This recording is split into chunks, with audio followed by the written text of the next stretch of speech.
My stream's running now, thank you, Chair.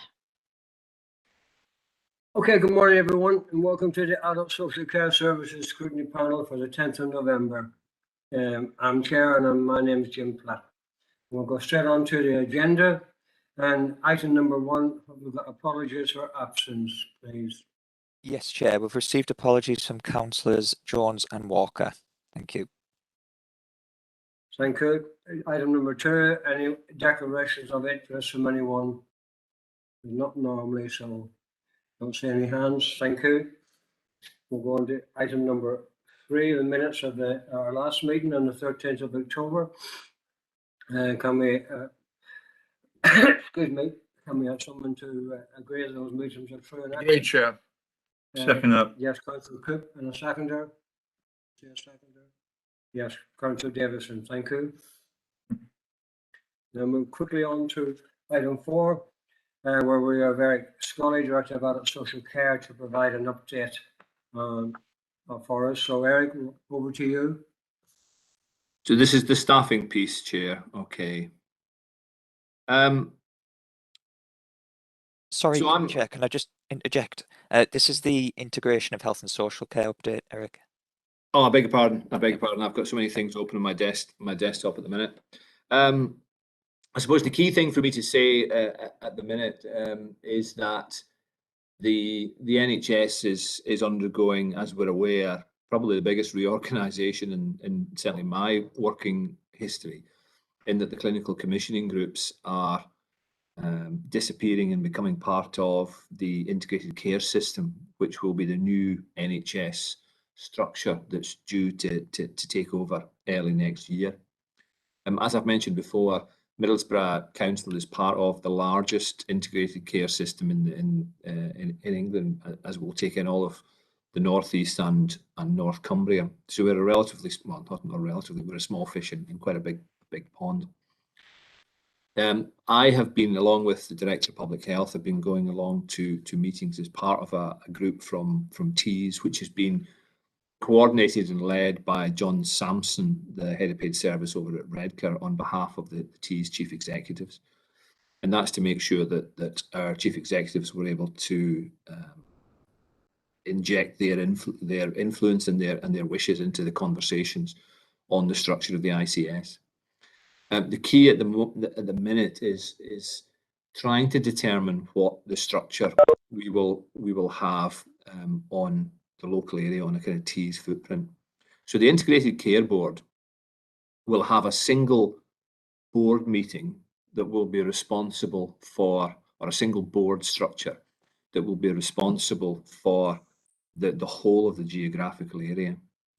And the constituent members, and this is a board of the National Health Service, it's an NHS board. The constituent members of that NHS board are determined by the Secretary of State, determined centrally by the NHS. But feeding into that board is something which will be called the Integrated Care Partnership.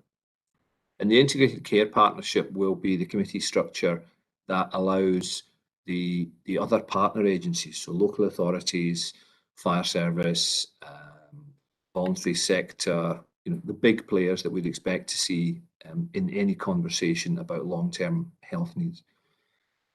And there's an ongoing debate at the minute about where that structure, the Integrated Care Partnership, should lie. So the original starting point, the proposal was there would be one Integrated Care Partnership, which would be the board where partners would come together and provide advice to that overall NHS Integrated Care Board. A number of us flagged up that we felt that a single Integrated Care Partnership representing 13 local authorities, take the North East and Cumbria, was a bit unrealistic. With so many players around the table, that for a small local authority, it'd be very difficult for us to make our voice heard in that. So there's been subsequent discussions going on about more than one Integrated Care Partnership within that overall footprint, because the guidance on the integrated care system obliges the NHS to work at a local level, and it helpfully defines local in the legislation. What it says is that local is an upper tier local authority. So the NHS have got to take into account the needs and wishes of individual local authorities. But for me, there is a sense that across even the geography of the Northeast, sometimes Teesside feels a little bit like the little brother of the bigger authorities up in the north of the patch. It sometimes feels that the attention and the focus is drawn towards the bigger population centres down there.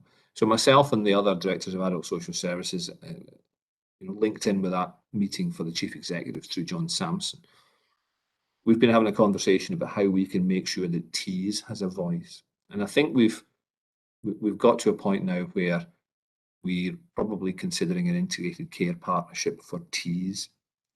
But I mean, this is all still under discussion at the minute. I don't think there's anything confidential about it. But I think that I've gone from being concerned about the integrated care system to thinking there's probably an opportunity here for us to have good representation locally with the existing structures we have from the NHS, because lots of that will remain unchanged in practice on the ground. But it will also be able to give us a stronger voice on Tees, as a group of local authorities on Tees, into that bigger NHS mix. So that work is ongoing. It's occupying a fair chunk of time at the minute, but I think it's important for us. I think it'll help us to really focus on the longer term preventative work that we all acknowledge that we need to do around the kind of the wider determinants of health and ill health in our area. It'll allow a bigger focus going forward on prevention and the like. So it's something I think that's has more opportunity than risk attached to it. And that's probably what I need to say today, Chair.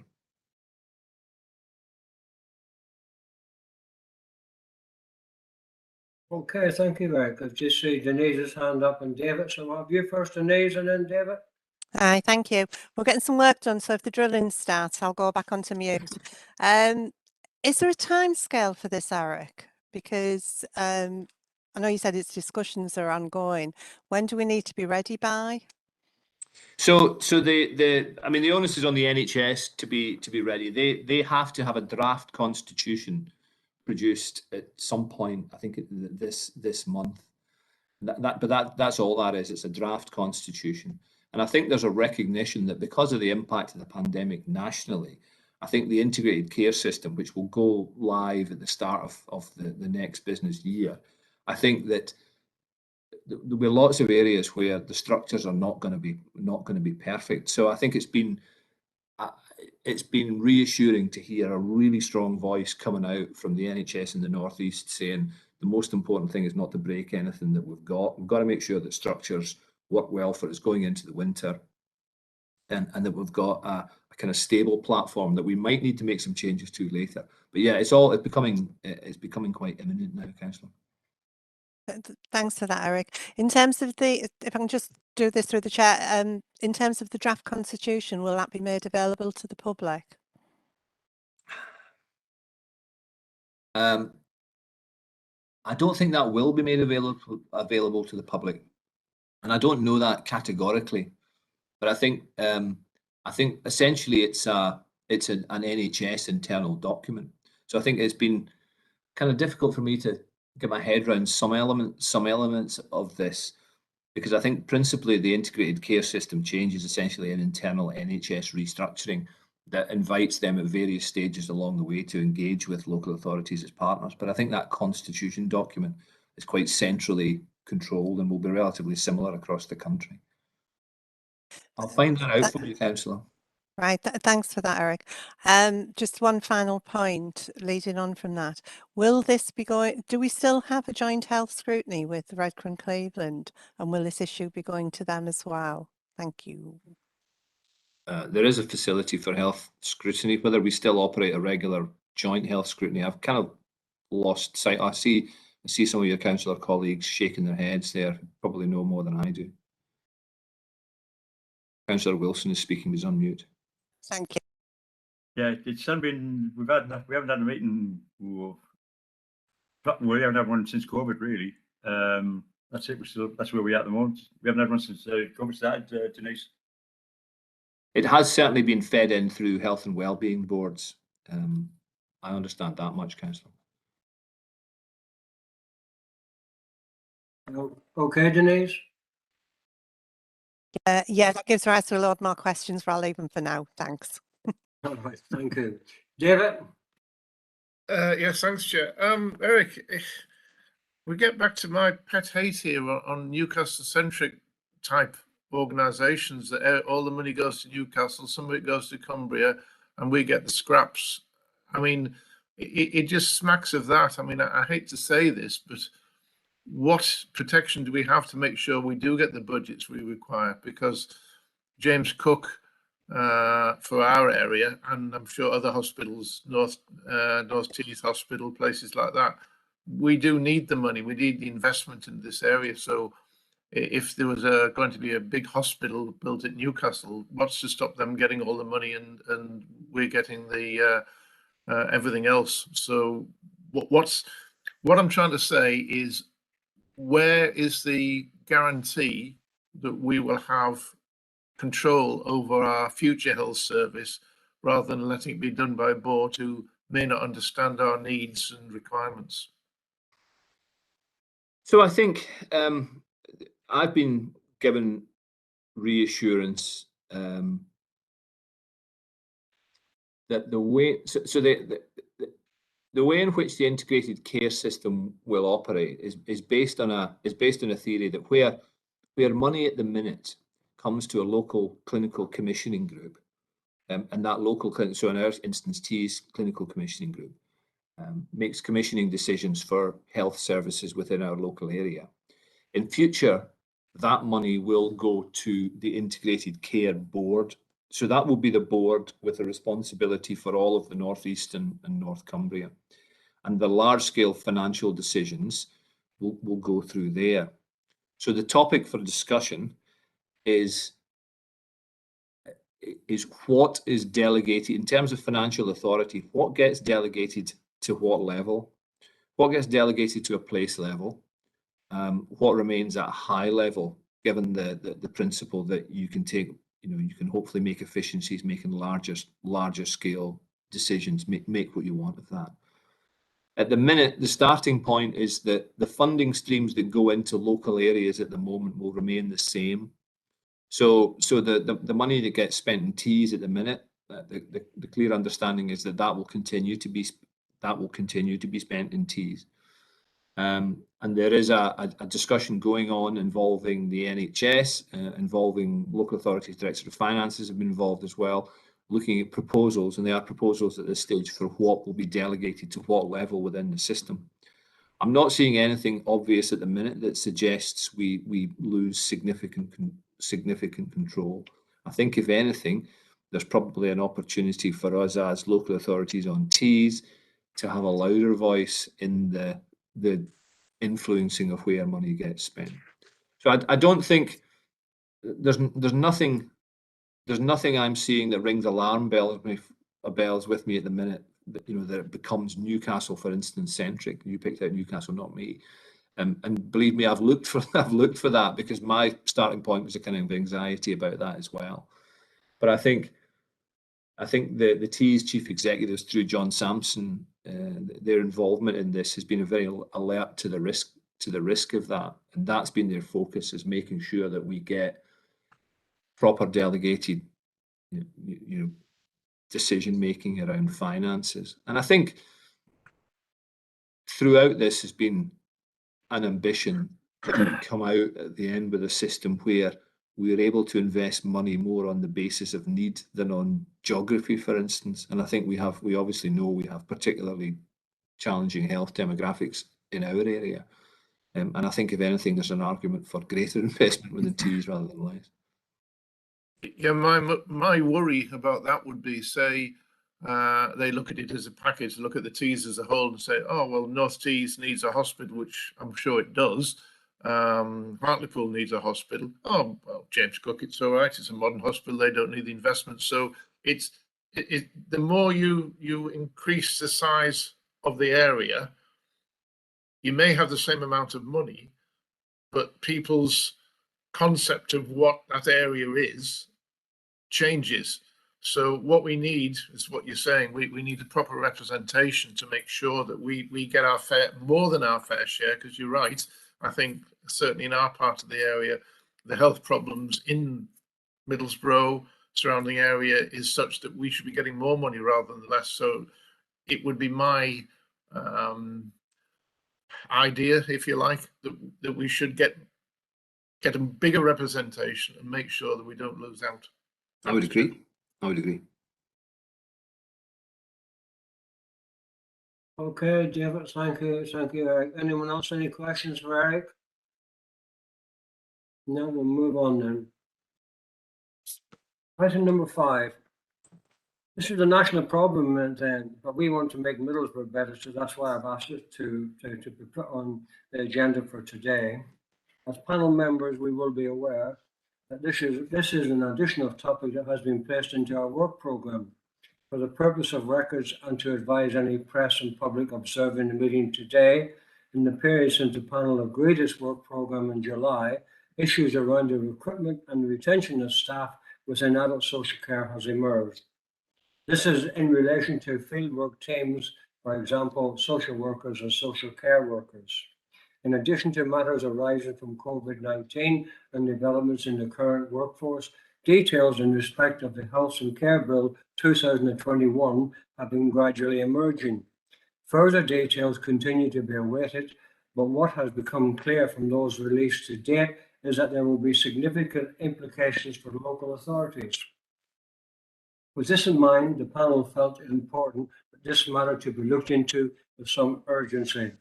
An informal briefing background paper was circulated to members last week for their information, and Eric, the Director of Adult Social Care and Health Integration, is in attendance now to provide an introduction and further information to members.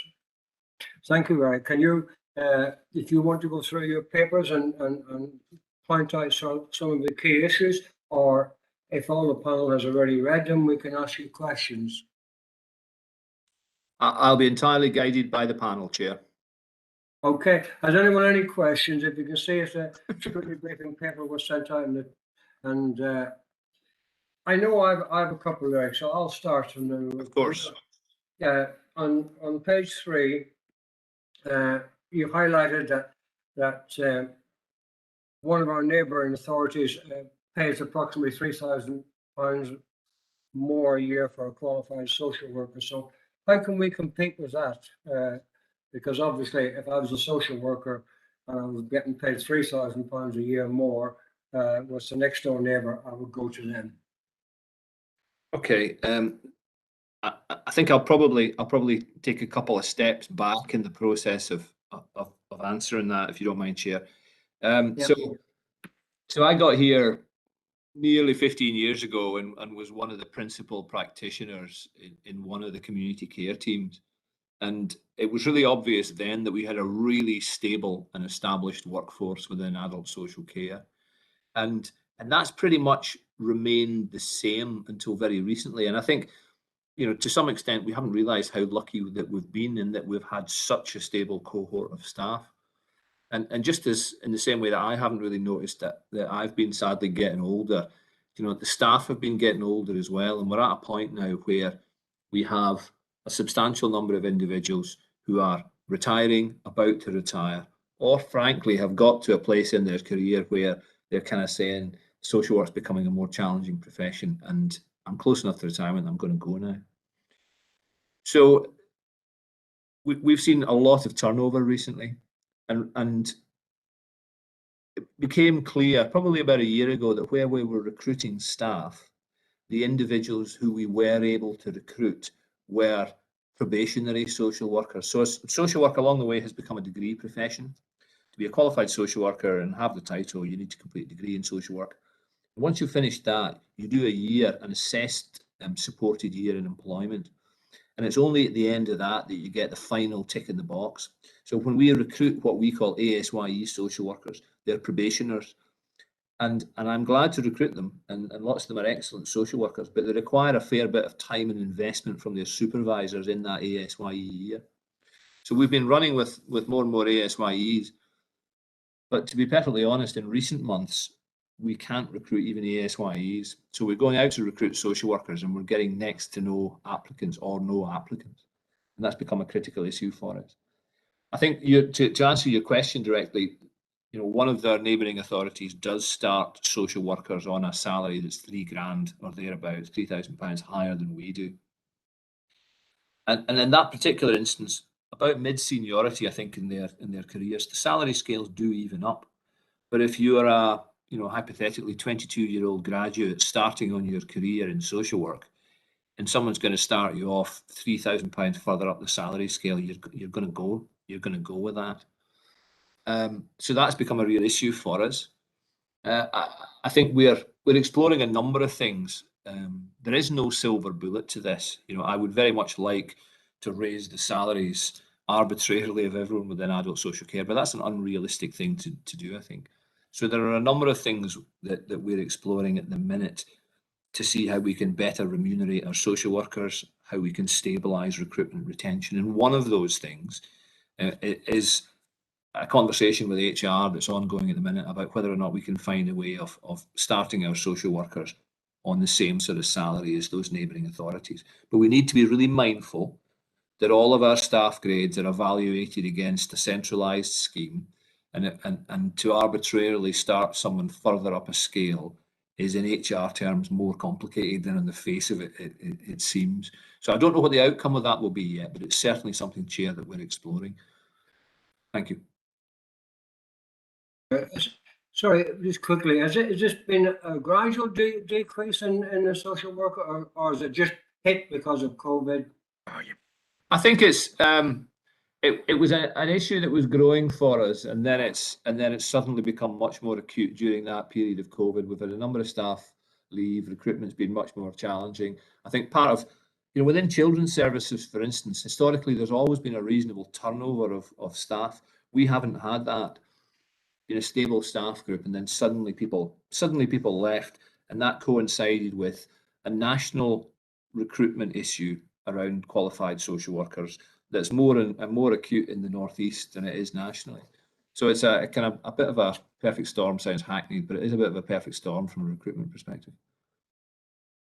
Just before my last question, sorry, I'll bring everybody else in. What qualifications do you need, Eric? So if anybody's watching this, you know, and they might go and be a social worker. So can you tell us the different qualifications you need? Well, the social worker is now a protected title.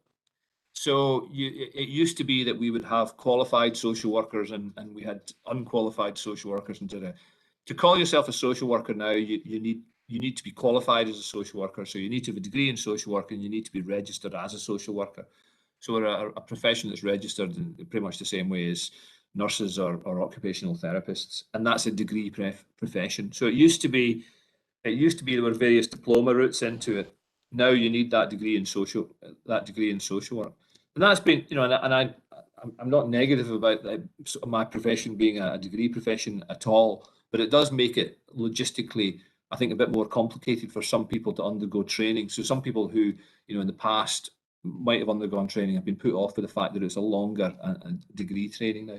I mean, one of the things that obviously we need to do is a bit more exploration around how we grow our own social workers. That's something that's always been important to me. But social work training is expensive. You know, our ability to pay for people to go off and train has been limited. So we've been really flexible over the last few years. We've had a few social workers who've wanted to do, you know, for instance, Open University social work degrees and to pay for themselves to do that. And I think we've been very flexible, or pretty flexible around giving them, you know, flexibility around working hours, about creating job placement opportunities for them. And we've been waiting for a while for the social work degree apprenticeship to come on stream. That's now in place. And we have an individual who's going through the social work degree apprenticeship at the minute. And certainly I would hope that that's a route that we use more in future. But it's not a quick fix for anything. But actually, one of the things that I like most in my job is seeing some of our more junior staff get through that social work training qualification and become a qualified worker themselves. A few hands going up. So Dorothy.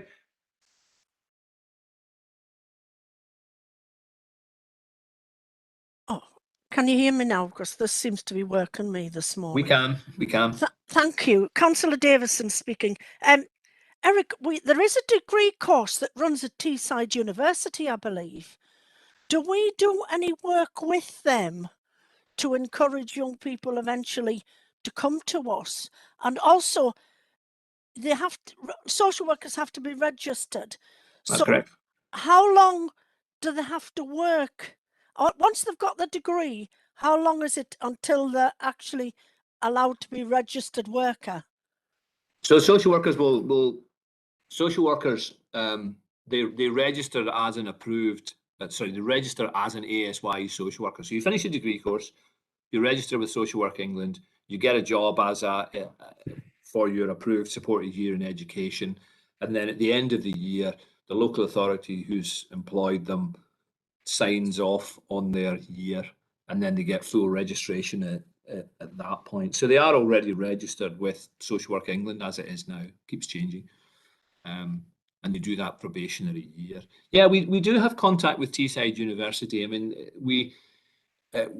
there's always been a kind of tension around trying to balance placements for students, because an important part of learning as a social worker is to go into an actual workplace and undertake, a lengthy student placement. And certainly when it was a 2-year postgrad course that I did, and you did a placement in each, let's go back 20 years, but it was a placement in each year. And generally in the first year, you were sort of a draw on the organisation's resources that you were placed with. But in the second year, you were able to kind of contribute.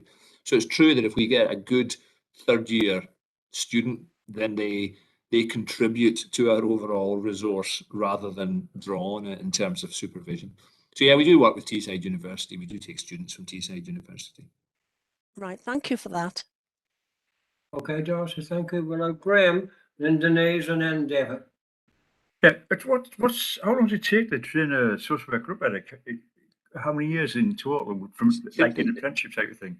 It's basically, the apprenticeship can vary, but it's basically a 3-year degree course. Someone wants to go off to university, become a social worker, 3 years at university, 1 year in probationary employment. So at what sort of age would you expect somebody, it's like a school leaver, would you expect a school leaver to take it on, or would that be too young? No, I think it very much depends on the individual. I think, gosh, so when I did I shouldn't use myself as an example. I'm too late for that. I mean, when I trained, the average age was about 30, I think, in the social work training. I think that was unusual, and we were postgraduates. I think it used to be that people that before you kind of did social work training, people wanted to see you getting a couple of years of experience of working in some kind of related profession. And I suppose my rule of thumb was always that if you're going to employ someone as a social worker, you want them to have a bit of life experience about them, and probably a bit of experience working in the profession beforehand. But the flip side of that is that I've seen many examples over the years of people who I would have deemed, normally to have been probably too young to have that life experience. I've seen them front up and be, possessing wisdom beyond their years, whatever. So I think I would always say it's on an individual basis. We see some extraordinarily good, very young social workers, and we see some people coming into the profession later in life who are good, and they've got more life experience. But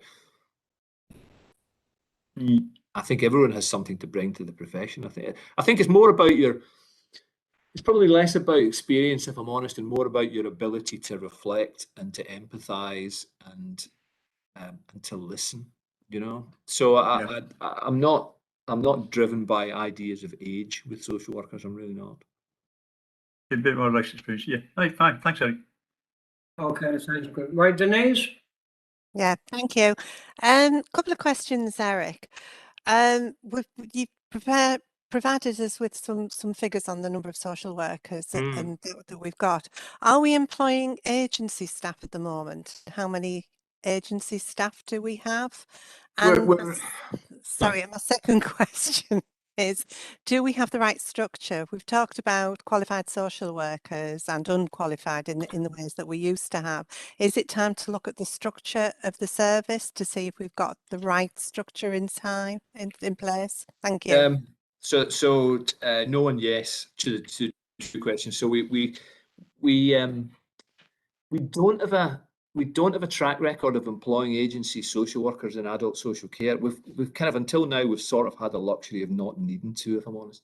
And where we've tried to recruit agency social workers, it's tended to be within the hospital social work setting at points of acute pressure over winters.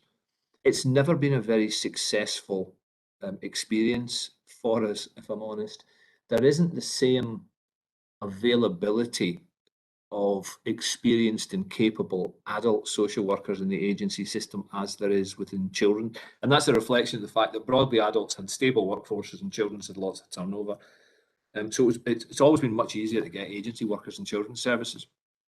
What we have done over the course of the last year is we did bring in a small number of agency workers to deal with a backlog of some review cases, so stable cases that needed review. And it was to do with us just getting caught up in all of the COVID stuff and staff having to work in different ways, and we were really squeezed. And what we did was we commissioned an agency to bring in a team. So rather than bringing in agency workers, we brought in what they call a managed team. So a small number of workers that brought their own manager with it. And we basically inducted that manager and said, this is the work we want you to do, off you go and do that. And that worked pretty well for us. And I know that Children's Services have done that in recent years. They've brought in a managed team, because rather than getting a couple of individual agency workers who don't know each other, who are kind of a bit out of the depth, you bring in a little unit that they're already used to working with each other, and that seems to be a more efficient way of doing it. So we've done that once this year.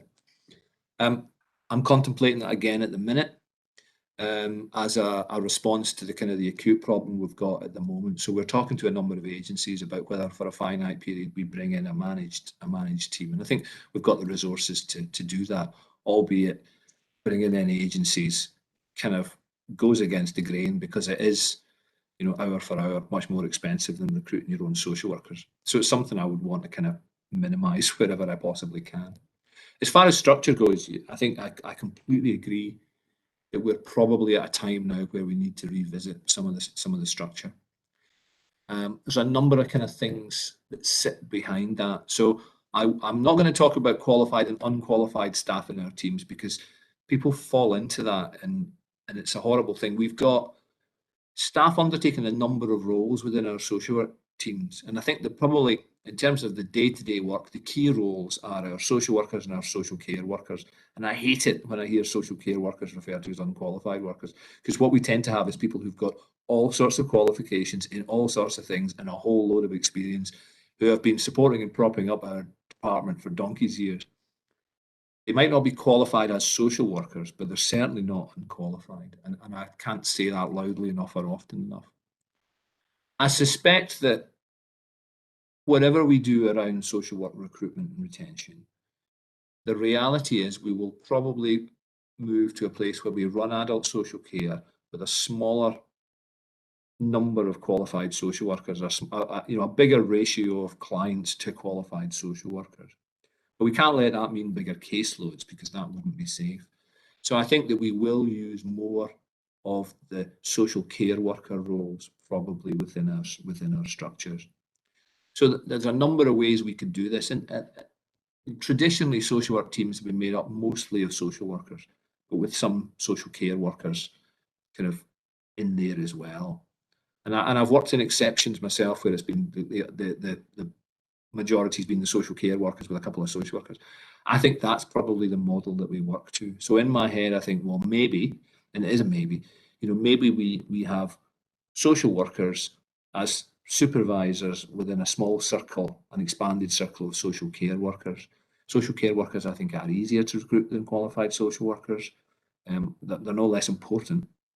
No one's less important or more important than anyone else, but they're probably easier to recruit. We can get them from a broader range of backgrounds.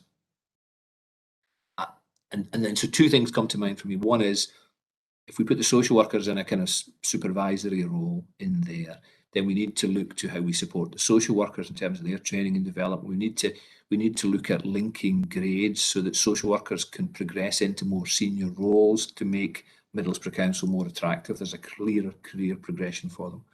But we also really need to look at the remuneration and the training and the support we give to those social care workers, because the bulk of our conversation tends to be about social workers, because that's where the real pinch point in recruitment is. But all the time we're having that conversation, we're relying on our social care workers. So we need to make sure that they are looked after as well, that they are attracting the right training, the right support, and the right remuneration. So all of that becomes part of that structural reworking that we need to go away and do at the minute. And if I'm about to, as I hope I am, implement, for instance, a recruitment retention payment, in line with the council's policy for adult social care, that's a cost pressure potentially for the authority. So it's beholden on me that I do look at my structures and make sure I'm getting everything out of it that I possibly can. There's no point in me asking for additional resources if I'm sitting on top of inefficiency within social care teams. And I don't think I am, by and large. But we still need to go through that process of looking at it. Okay. That answered your question. Yeah, thank you. I'd just echo what you said. I mean, our social care and social work teams do an incredible job under very difficult circumstances. And it would be great to see a very clear career structure coming through any remodelled service. I And totally I think agree. that would really encourage people to come in. So I think thank you. sorry, I keep cutting me off. I'll get enthusiastic. I think the remuneration is one thing, but the career development and opportunities for staff is Middlesbrough's been great for me. It's looked after me, and I think making sure that we give the same level of opportunities to all of our staff is really, really important. Okay, Denise? Yeah. Oh, David? Thanks, Chair. You touched on COVID, the impact of COVID. I mean, that's hopefully this Christmas not going to be as bad as last Christmas, but it is an impact that's going to be there for some time. I mean, the effect on staff morale and things over that, and sickness, etc. You do touch on that. How do you feel that's going to impact on getting more people into the profession? Because if someone's coming towards the end of their period as a social worker, or they see something else, might think, well, this pressure's too much. So how are you going to factor that in to say, well, this is something that we've got to live with for the time being, but it's not something that's going to be there forever? How do you feel that perhaps COVID and other pressures, other illnesses and things like that are going to pressure and people saying, well, should I come into the profession in the first place? I mean, social work, people who are social workers are fantastic people and we absolutely couldn't do without them. But how do you feel that this is going to impact on that? Thanks, Chair. I think so COVID first. Our teams are all tired. They're all pretty knocked around, I think, probably. I think the period of the COVID lockdowns has been really difficult. People are tired. I mean, we have called on a number of our staff not only to work in new and sort of flexible ways with constantly changing guidance, but we've also asked them to do it from home. And social workers are out of their element, I think, to some extent, when we ask them to work from home all of the time. It'll work with a blended contract, but not all of the time, because social workers, they debrief, they de-stress, they learn, they teach by osmosis, by being sat in the offices with each other. And that's part of the process of teaching new social workers, is that learning by osmosis. And I think that's been a real issue. I think we've got some staff who I think are probably quite open in saying that their confidence has been sort of damaged. Their confidence in decision-making around risk and whatnot has been damaged by having to do everything, from their own kitchen table or whatever, rather than with other social workers where they can bounce things off each other. So it's been an acutely difficult period for social workers. Top of all of that, we've asked them to, in some instances, go into situations where there's been additional personal risk attached to it. So the view from the tunnel back at the beginning of COVID, we didn't know how many of us were going to get COVID. I sort of expected that we might have staff who would perish, who would die as a consequence of it. I certainly expected we'd be having staff who would be very, very ill. And I think I think, you know, staff were not unaware of those sorts of risks, and yet we still had people who got on and did their job. So it's not often that you can talk about real personal courage without it sounding a bit melodramatic, but I don't think in this instance it is melodramatic.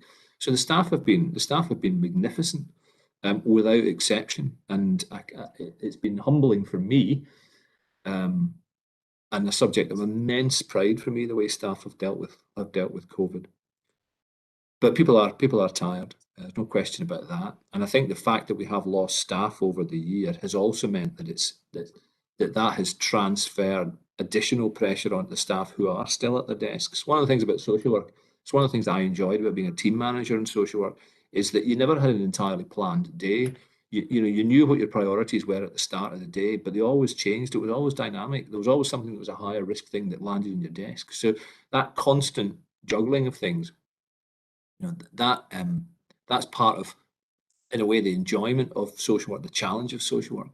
But when you have a reduced staff complement, that also increases the pressure on the staff who are at their desks, and that's a concern for me at the minute. That the gaps in our teams exacerbate the pressure on the staff who are already tired, who are at work. So that's what drives the kind of the acuity of the situation. As far as as winter, other illnesses, you know, there's a number of things that make social work a more complicated profession than it might have been in previous years, than when I was doing it as a fieldwork social worker. I think at the minute, the accumulation of recommendations from domestic homicide reviews, for instance, not just in Middlesbrough, but nationally, from safeguarding adults reviews, from high-profile cases, there is an expectation that we go further now, I would argue, than we used to in years, in terms of working with individuals who are chaotic and who are ambivalent about working with us or regularly disengaged from us. So I think we are working with a larger cohort of individuals who are very, very high risk at the minute than we would have done in previous years. And I think we've got complex systems in place, team around the individual, for instance, to bring multiple agencies together where we've got people who are living in chaos with high risk. And we bring those agencies together and work in this way to kind of share the risk and make sure we're maximising knowledge and opportunities to work with people or to intervene. But the process of working with a high number of very chaotic individuals is stressful in the staff who are doing it. And I think we see a lot of that in Middlesbrough because of some of the challenges we face in the area. So I think our social workers, not only is the profession legally more challenging than it was, not only do we have a shortage of staff, but we're also, for many of our social workers, working with more chaotic service users more of the time. And that does bring some stress for individuals. As much as I might say from a legal perspective, you are not responsible for that individual, the nature of people who come into social work, I think, probably means that at some level they also do feel responsible a bit for the people that they're working with and trying to help. So, you know, and there's an issue of personal risk in there as well, sometimes with some of the people we work with. So it's becoming very challenging. And I don't think I've got a perfect answer to the question about how we make that an attractive proposition. I think people will continue to come into social work, will continue to be driven by the same things they did when I entered and people before me entered. But I think it's a very demanding profession now. And is there a gap between remuneration and the reality of it? There probably is, but that's not a Middlesbrough issue in itself. That's a national issue. Thanks, Eric. Okay, David. Graham, you had your hand up, and then Darcy. Yeah, just another one there. Social care workers, Eric. Are we? Do we use the OTs as to back that up? So we have an occupational therapy team within Middlesbrough that's made up of occupational therapists and occupational therapy assistants. So the OTAs, from a kind of salary scale perspective, are on broadly the same salaries as social care workers. The roles are a little bit different. So yeah, occupational therapists have a huge area of overlap in their skill set with social workers. Social workers bring things to the table and OTs bring things to the table. I'm a big fan of occupational therapists because I think just their way of working complements the way social workers work really well. So I think when OTs and social workers come together, it's definitely greater than the sum of the parts. I think we are contemplating whether or not we can potentially use more occupational therapists in some of the roles that we might have used social workers in to support with some of the recruitment pressures, because there is so much that's shared and in common. So that is something we're thinking about, Councillor. Yeah, it's good. I've worked alongside with 2 or 3 of them. They're quite good at what they do. So yeah, it's good thoughts. Thank you. Thank you. Dorothy? Yes, I would just like to say that I would like to congratulate all your team, Eric, on what they've accomplished over the last, well, it's nearly 2 years, isn't it? And I'd like to say well done to them all the social workers, everybody in your team, OTs, everybody, how well they've done over these last 2 years nearly. Thank you. Thank you. I'm blessed. They're great, without exception. And yourself, Eric. Thank you for that, Dorothy. It should be noted because he's working with less people and they have to, and I'm sure they're working overtime, Eric, and they're doing a great job. So thank you for that, Dorothy. Thank you, Eric. Anyone else, any more questions before we move on? No. I've got something I want to say though. Go on then, Eric. Briefly, because I intended to say it earlier, but I forgot it. And it's one of the additional pressures. I think it's probably pertinent to the question from Councillor Cook. One of the additional pressures is actually the position of other partner agencies that we work with, because not only are we pressurised in terms of staffing, but we also know that Cleveland Police, for instance, are pressurised, that there are recruitment pressures within the NHS. We know that, you know, some organisations we work with who have a non-statutory role have more flexibility about stopping certain lines of activity than perhaps we do. And I think there's certainly a perspective, you know, some of our approved mental health social workers were talking to me the other day and said it feels a bit like some of the other agencies that we work with are reducing what they're bringing to the table, and consequently we're left as the line of kind of last resort. Now, I'm sure that some of the other agencies that we work with would argue the toss on that, and I'm not, I suppose I'm not here really to make a statement about the rights and wrongs of that, but there's certainly a perspective, or certainly the perspective of some of our social workers is that, you know, it's harder to access ambulances if you're an AMP that needs to transfer someone. It's harder to find a hospital bed when we need it. So I think there is a sense, a growing sense with our social workers that,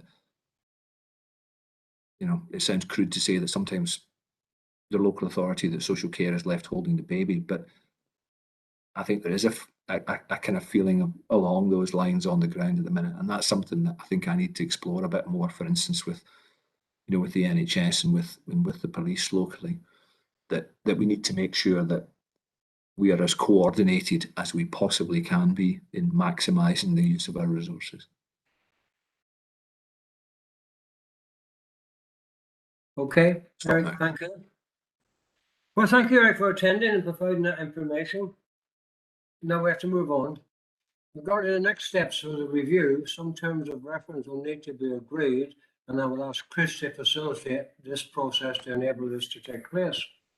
In terms of witnesses and further evidence gathering, can I ask panel members whether they have any specific thoughts on this, please? Is there any further information that you would like to receive, or is everyone happy that we could propose some recommendations on the basis of the information provided today? So what I'm asking is, on all the information, is we want to move forward and make our adult social care excellent. So can we have some recommendations and pass them so we can take it to the executive to pass? I think that's what I'm asking. Is that right, Chris? Yeah, that's something we can consider. Obviously, give members time, give members a little bit of time to digest what's taking place today. I'm happy to work with members in the background to come up with some potential recommendations that we could formally consider at the next meeting, if that would help. Well, can I make a proposal first of all, and then we can talk about it? And it's about the recruitment, because we need to recruit more people, and we need to pay them. So Eric's first incentive is the golden handshake. So I would like to propose that we recommend that we give the workers a golden handshake if they are qualified and experienced and they stay in place for a certain length of time, Eric. Does anyone else think that is a good idea? Yeah, I do. Denise, Certainly. Denise, would you like to say? Yeah, yeah, thanks, Chair.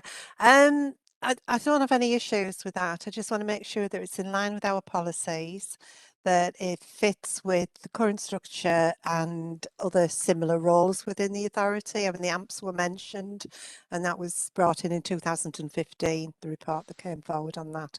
And maybe some direction from Chris as to where we are in kind of pulling a report together. Thank you. Eric? So, Councillor Rooney is quite right that obviously there are policies that we follow in line with such things as recruitment and retention payments, and the recruitment and retention payment has recently has recently been revised to reflect the fact that I think the local authority has, I think for the first time, probably used a golden handshake. There must be a better term for it than that, but I keep using golden handshake. And we are in the process of putting together a business case to implement that within adult social care for our fieldwork team. So that's kind of going on in parallel at the minute, and obviously it runs in line with the local authority's policy, because I don't want to set any I'm not empowered to do anything that isn't within the local authority's policy. But we certainly don't want any unintended consequences anywhere in the authority as a result of that. Yeah, David? Yes, thanks, Chair. Yeah, I remember Denise commented on the AMPs that we mentioned earlier. We had a long discussion on that, and it was interesting to understand the concept of what an AMP is. The fact that if a mental health social worker had to look after someone at 5 o'clock at night, they could be with that person all night until they're admitted to hospital. It's a very intense role, and part of our discussion and looking into that explained it more to people and explained it more to myself. I understood the role a lot better, which I think is something that we need to know, and we need to know a little bit perhaps more about some of the roles that the social workers do. But it is important, once you've got someone and when you've got a team together, to lose them because of money is not a good thing. We need to keep this team together, because after all, they're there to serve the people of Middlesbrough and surrounding area for that matter. But we need to keep these, and if a golden handshake is the answer to it, then that's the answer to it, and we have to go on, as long as it doesn't, as Councillor Rooney pointed out, it doesn't go beyond the rules and regulations that we already have. Thanks, Chair. Thank you for that, Jeff. I know it's complicated, Eric, because if I worked as a social worker and somebody came in, a new person, and you give them 2,500, I'd be saying I want 2,500 as well. So it's not as easy as what we're saying, but we want to back you up and whatever you suggest to try and get more social workers on board. I think we all would agree on that. Thank you. I mean, we work with HR. We present the problem to HR. We sit down. We use what policies we have. The recruitment and retention payment, in principle, is a payment that's there where you have a shortage category and you've been unsuccessful in attempts to recruit. So there's a bar that you need to be above before you can implement a recruitment and retention payment. The rate of that payment depends on, I think, probably the kind of state of the market and the going rate, but it's an annually reviewed thing. So it's not a payment that's in place forever once it's in there. The purpose of any kind of incentivization payment or golden handshake or whatever is basically a contract, and an individual receives a payment in return for an agreement to remain with the authority for a set period of time. So it sounds loose and it sounds like we're throwing money around, but actually it's in line with our corporate policy, and it's quite tightly controlled and monitored. Denise, you wanted to come in now? Yeah, thanks, Chair. When we start drawing conclusions and recommendations together of any investigation, it invariably covers a wider range and a bigger list of things than just the one that's being put forward. And I'd like to see a draft report of all of the considerations that we've made or had looked at over the course of examining social work roles and looking at their attention, because there will invariably be other reasons why people don't stay with Middlesbrough Council. It is not just about the money, although we've heard from Eric today that, you know, a lot of our social work staff really like working for Middlesbrough and wish to stay with us. So I'd like to see the full range of reasons why people would want to stay and why people might want to leave us within the report. And part of that can be the recruitment and retention in terms of salary incentives or other monetary incentives, but I'd want to see it as a broader response to the issue, and maybe that's again where Chris can help us bring that together. Thank you. Yeah, totally agreed, and thank you for that. But I think we need to do it as quick as possible because we want to help Eric if we can, and get people on board. So can you look into that, Chris, for us and Eric? Certainly, Chair. Yes, Chair, that's fine with me, if you leave that with me. Yeah, I know the children's services, I know they were getting the golden handshake. They had to stay for 3 years, I think, Eric, maybe before they got the money, because a lot of them were getting qualified and then leaving for better jobs. So 3 years is the figure that we're looking at as well, and rest assured that anything that we do will be aligned with what is custom and practice, or what has become the process in children's services. The last thing we want to do is set up any perverse incentives or tensions between us and children's services. Chris, to move on, how do we finish this conversation and discussion off? I think, Chair, what I would suggest is, obviously it's moved quite quickly. This is the first meeting on this particular topic. A lot of information has been presented. I think what would be a good idea for next steps is if I'll contact members after this meeting, and I'll put a meeting in place to discuss what's occurred today. I'll come up with some ideas for some terms of reference. Obviously I'll think about, you know, drafting a report taking into all of the points that members have raised, and I'll try and put a draft document together in preparation for the next meeting. Does that sound okay? Yeah, is everyone happy with that? Yep, I've seen that in hands. That's great. Thank you, Chris. Okay. Thank you, Chair. Eric. We can move on, Eric. Thank you, Chair. With your permission, I'm going to drop out, Chair. Yes. I need to join Yeah. another meeting. Thank you. Thank you for always, as always, Eric. Thank you. No, it's all my pleasure. Bye-bye. Okay. Okay, we'll move on. Item number 6 was the overview and scrutiny board, which met yesterday. The following matters were considered at the meeting: executive forward work program, executive member in attendance at OSB, executive member for regeneration, the chief executive gave an update, scrutiny chairs updated, culture and community scrutiny panel was a final report, culture events in Middlesbrough, the revenue and capital budget projected outturn position as at Q1, strategic plan, progress of Q1 also, and the scrutiny chair's training. Now we're going to item 7, and item 7 is the date of our next meeting, which is the 8th of December. And can I ask you, Chris, are we going to talk about this issue at the next meeting as well? We will do, yes. Like I say, I'll contact members after this meeting and I'll put something together for that, no problem. Right, I'd like to thank everyone for attending today. I want to say to you, I have COVID at the moment. Tomorrow I should be out of jail, but please be careful because it's a horrible, horrible disease, and I wouldn't wish anybody to have one. So have a good day, everybody, and we'll see you next month, and thank you.